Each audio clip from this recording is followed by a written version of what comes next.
안녕하세요. 박형룡 목사입니다. 창세기 3장을 보면 인간이 죄를 짓고 타락한 이후에 가지게 된 이 나쁜 버릇 하나가 기록되어 있어요. 창세기 3장 12절과 13절을 봅니다. 아담이 이르되 하나님이 주셔서 나와 함께 있게 하신 여자 그가 그 나무 열매를 내게 주므로 내가 먹었나이다. 여호와 하나님이 여자에게 이르시되 내가 어찌하여 이렇게 했느냐? 여자가 이르되 뱀이 나를 꿰므로 내가 먹었나이다. 아담과 하와가 죄를 지은 것은 본인의 선택이지요. 아무리 뱀이 거짓말을 했다 해도, 여자가 남자에게 그 열매를 권했다 해도 그들은 자기에게 있었던 자유의지로 죄를 지을 수도 있었고 죄를 피할 수도 있었습니다. 그런데 그들은 스스로 죄를 지어놓고 이 타락한 죄인의 나쁜 본성대로 변명을 하기 시작했어요. 하나님이 주신 그 여자 때문에 죄를 지었어요. 하나님이 만드신 뱀 때문에 죄를 지었어요. 결국 누구 탓이라는 거예요? 하나님 때문이라는 거죠. 하나님이 그 여자를 만들지 않았다면, 하나님이 뱀을 만들지 않았다면, 하나님이 선악과를 만들지 않았다면 나는 죄를 짓지 않았을 거예요. 이런 말입니다.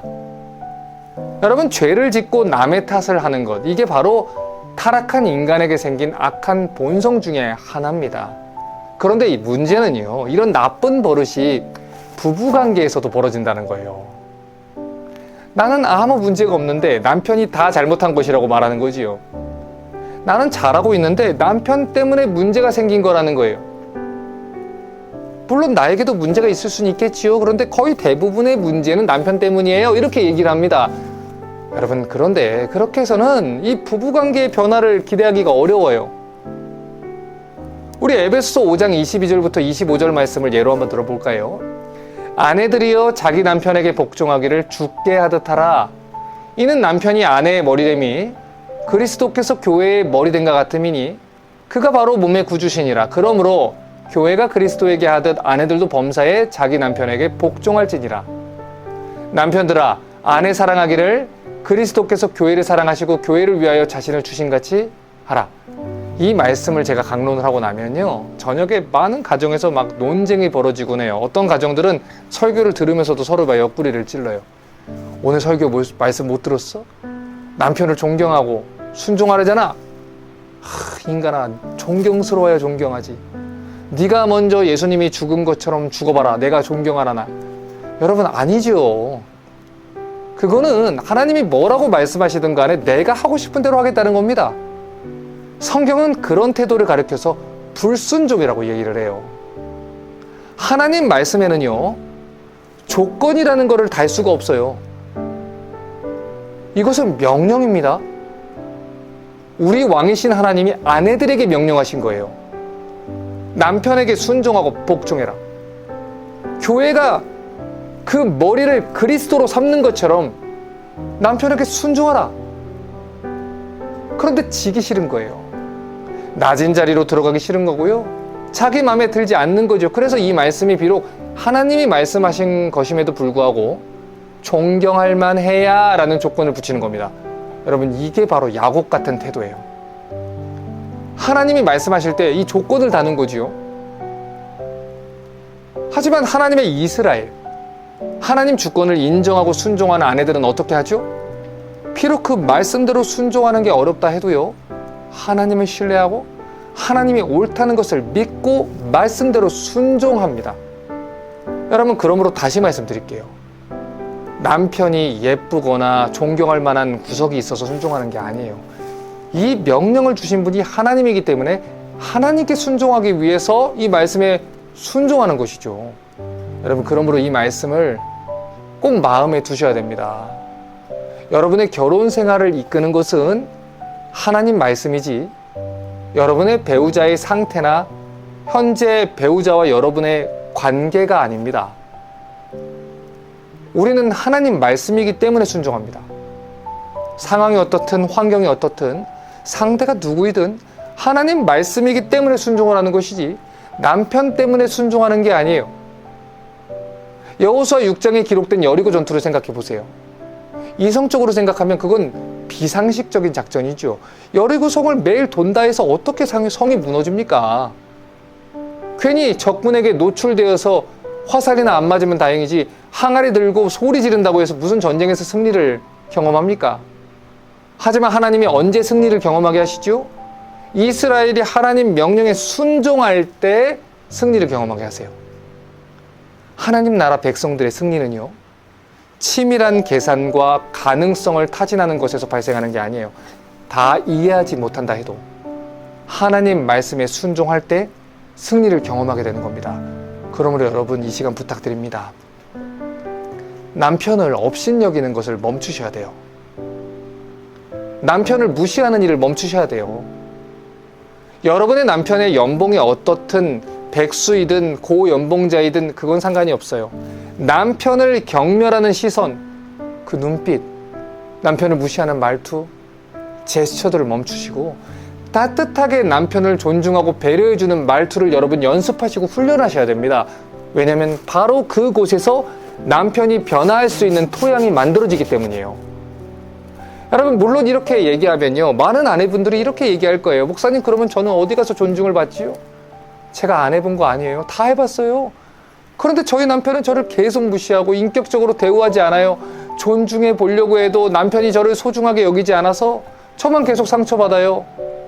만약에 제가 목사님 말씀대로 했는데 더 저를 무시하면 어떻게 하지요? 여러분, 우리의 위로가 어디서부터 옵니까? 남편으로부터 옵니까? 아니면 하나님으로부터 옵니까? 하나님으로부터 오지요. 물론 남편으로부터도 오면 너무 좋겠지요. 하지만 남편으로부터 왔다고 해도 진짜 위로는 하나님으로부터 오는 것입니다. 교회 생활을 오래 하신 분들이라면 이런 고백을 해보셨을 거예요. 하나님 한 분이면 충분합니다. 여러분도 이런 고백을 했을 겁니다. 자, 그러면 여쭤볼게요. 여러분, 진짜 하나님 한 분이면 충분합니까? 그때 그렇게 손들고 고백했던 여러분의 고백이 진심이었나요? 그러면 여러분 남편이 아닌 하나님께 소망을 두십시오. 베드로전서 1장 21절은 크리스천이 어떤 존재인지에 대해서 이렇게 얘기했어요. 너희는 그를 죽은 자 가운데 살리고 영광을 주신 하나님을 그리스도로 말미암아 믿는 자니 너희 믿음과 소망이 하나님께 있게 하셨느니라. 우리 믿음과 소망이 누구한테 있어요? 하나님께만 있다고요. 시편 62편 5절부터 7절은 말합니다. 나의 영혼아 잠잠히 하나님을 바라라. 무릇 나의 소망이 그로부터 나오는도다. 오직 그만이 나의 반석이시오 나의 구원이시오 나의 요새이시니 내가 흔들리지 아니하리로다. 나의 구원과 영광이 하나님께 있음이요 내 힘의 반성과 피나쳐도 하나님께 있도다. 우리의 미래는요, 죄로 인해서 타락한 사람에게 있지 않아요. 아무리 여러분의 남편이 인격적으로 훌륭하다 해도 여러분의 소망은 타락한 인간이 아닌 하나님께만 달려 있습니다. 여러분의 평안과 안전은 남편의 커리어나 월급에 달려 있지 않아요. 여러분을 돌보고 지키시는 전능하신 하나님의 오른팔에만 달려 있습니다. 여러분, 그러므로 부탁드릴게요. 하나님 아닌 다른 것에 소망을 두지 마세요. 가끔 결혼할 때 헛된 소망을 품다가 실망하는 분들을 많이 봅니다. 그런데 그건 당연한 결과예요. 남편이 자기를 보호해 줄 거라 믿고 남편이 영원한 자기 편이 될 거라 믿었는데 아니라는 거지요. 아니었다는 거예요. 속았다는 겁니다. 여러분, 아니에요. 전제가 틀렸다는 것이지요. 여러분을 보호해 주시고 여러분의 편 들어 주실 분은 하나님밖에 없어요. 하나님이 편 들어 주셔야 인생에 소망이 있는 것이지 타락한 죄인이 여러분의 편을 들어준다 해서 여러분 인생이 바뀌는 게 아닙니다. 그러므로 여러분, 하나님께만 소망을 두세요. 이 말은요, 남편과의 관계를 포기하라는 말도 아니고요, 여러분의 애씀이 필요하지 않다는 것도 아닙니다. 이 말은 여러분의 관심과 소망이 1차적으로 하나님께 있어야 한다는 분명한 사실을 말씀을 드리는 거예요. 시편 42편 5절은 말합니다. 내 영혼아, 내가 어찌하여 낙심하며 어찌하여 내 속에서 불안해하는가? 너는 하나님께 소망을 둬라. 그가 나타나 도우심으로 말미암아 내가 여전히 찬송하리로다. 우리를 도우실 분은 여호와 하나님 한 분뿐입니다. 그러므로 하나님께만 소망을 두세요. 하나님의 도우심을 바라세요. 그럴 때 여러분의 마음은 말할 수 없는 평강으로 지키심을 받을 것입니다. 가장 사랑받아야 하는 남편에게 가장 큰 상처를 받은 분들이 있다는 걸 알고 있어요. 하지만 하나님 말씀은 조건을 달고 지키는 게 아니에요. 그러므로 여러분은 여러분의 일을 하십시오. 그리고 하나님이 여러분을 통해서 남편에게 어떤 일을 행하시는지 기도하며 기대하시길 바랍니다. 하나님은 전능하신 분입니다. 이 사실을 믿는다면 하나님이 능히 우리 남편을 변화시킬 수 있을 거라 믿을 수 있을 거예요. 그러므로 여러분이 해야 할 일은 하나님이 아내들에게 주신 명령을 지키며 여러분의 의무를 다하며 잠잠히 기도하라는 것입니다. 그럴 때 하나님이 놀라운 기적을 여러분과의 이 부부관계에 일으킬 것을 일으키실 거예요. 그러므로 지치지 마세요. 여러분이 해야 하는 일을 하세요. 두려워하지 말고 주저하지 말고 힘이 필요하면 힘을 달라고 기도하시고 위로가 필요하면 위로를 달라고 기도하셔서 하늘로부터 오는 능력과 위로를 힘입어 우리 크리스천 아내분들이 이 순종의 역사를 이룰 수 있게 되기를 주님의 이름으로 축복합니다.